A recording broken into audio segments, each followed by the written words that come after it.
Rapunzel. I'm here at Petite, Princesse in Orange, and I'm so excited to read you my story today. It's all about how I was in a tower, and then I left to go see the lanterns, and I fell in love, and some other amazing things happened.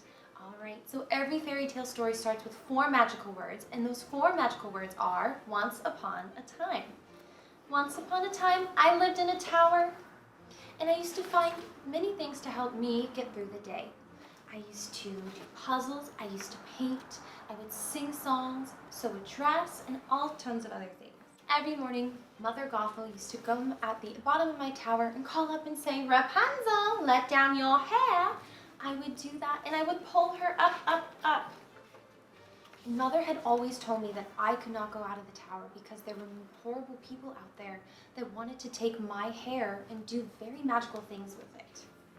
So, I had always dreamed of seeing the lights, and my 18th birthday was coming up, so I asked Mother if we could go see the lights, and eventually she got tired of me asking and said, "No, Rapunzel, do not ask again."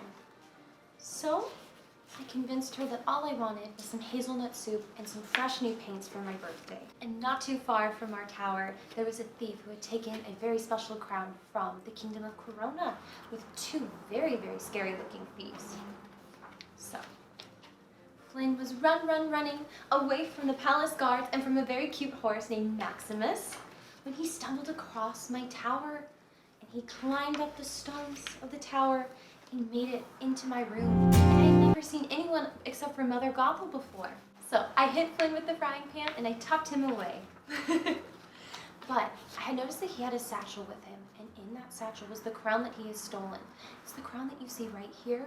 I put it on my head, and something about it just felt right. So Mother came back, and I kept trying to say, "I want to go see the lights, I want to go see the lights." But she finally went to go get ingredients for my paints and for hazelnut soup, and I knew that it would take 3 days' time. So I had locked Flynn in a chair, I tied him up to it with my hair, and I showed him my paintings of the lanterns, and I said, "Do you know what these are?" And he said, "You mean the lanterns that they do for the lost princess?" And I knew that they weren't stars. I knew that they were finally lanterns. So I convinced him to take me to go see the lanterns, and in turn, I would give him his satchel back.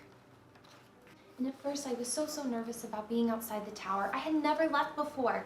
But once I felt the grass on my feet and the wind in my hair, I was so happy that I'd finally decided to leave.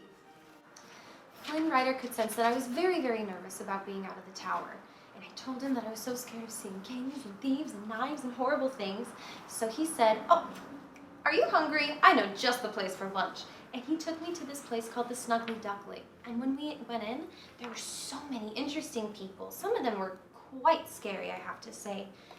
But I learned that they all had dreams just like I did. Some of them wanted to find true love, some of them wanted to be a concert pianist and other things.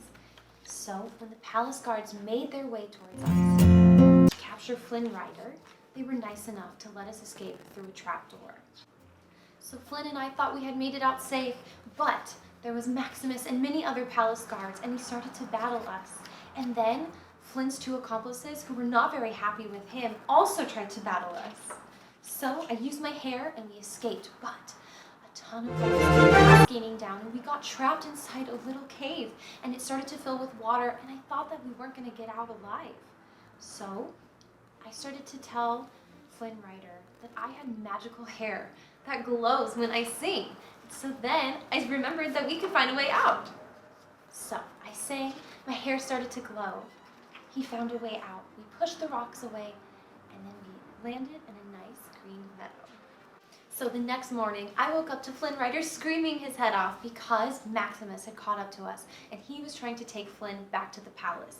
So I said, "Maximus, you're such a good boy, and just no one appreciates you, do they?" I convinced Flynn that Maximus was just a big sweetheart, and he was really only doing his job.